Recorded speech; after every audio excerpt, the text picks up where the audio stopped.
Gold Canyon in 1849 was the site of Nevada's first gold discovery.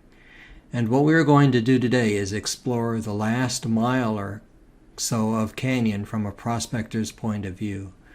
To find the canyon outlet, travel to Dayton, Nevada, and at the Main Street turnoff on Highway 50, turn west and make your way up to the cemetery and water tower on the ridge top.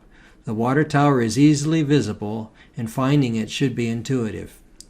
A rough dirt road proceeds north directly underneath the water tower. Follow that. After about 100 yards, as the road turns west, you will be able to view directly into Gold Canyon. This is the easiest place to find your way into the canyon, as it is the least steep. Blaze your own trail as you dodge buckbrush and rock outcroppings. If you continue on the road, it does follow Gold Canyon, but ascends moderately. Here, though, you will pass gigantic tailings stacked by dredgers.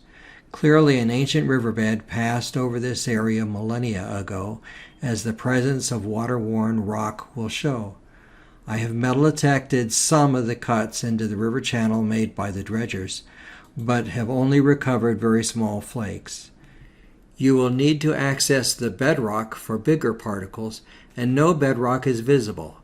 It was probably covered years ago as the dredgers slowly moved along and redeposited the river materials. If you continue to follow the road, it will eventually wind its way down into the canyon. This is a fairly rough and steep route. At the bottom of the canyon, there is bedrock everywhere, less the last quarter mile of the terminus, where everything is covered in increasing amounts of sand. Many of the tables 25 to 55 feet above the bottom have been mined, and sometimes you can see an ancient river channel exposed. I spent my time about 50 feet above the canyon bottom picking through bedrock. I did find some coarse gold. If you do this kind of work, excavate your site with a shovel or trowel and bring a whisking brush for the collection of dirt just above the bedrock. Bring 2 gold pans and a classifier.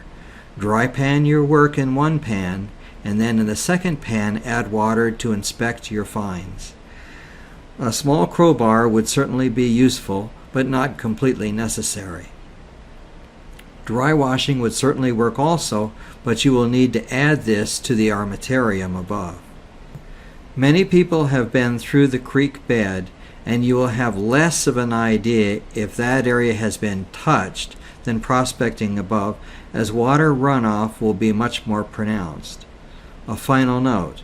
As miners, we should be at the forefront of environmental conservation, and there is nothing more unsightly than old water bottles and t-shirts half buried in dirt lying around that should be in a fairly pristine area. Please pick up after yourself and cover your holes of excavation once you are finished. Make a point of collecting 2 pieces of debris left by some Neanderthal, so that maybe sometime in the future your kids will enjoy this area as it should be.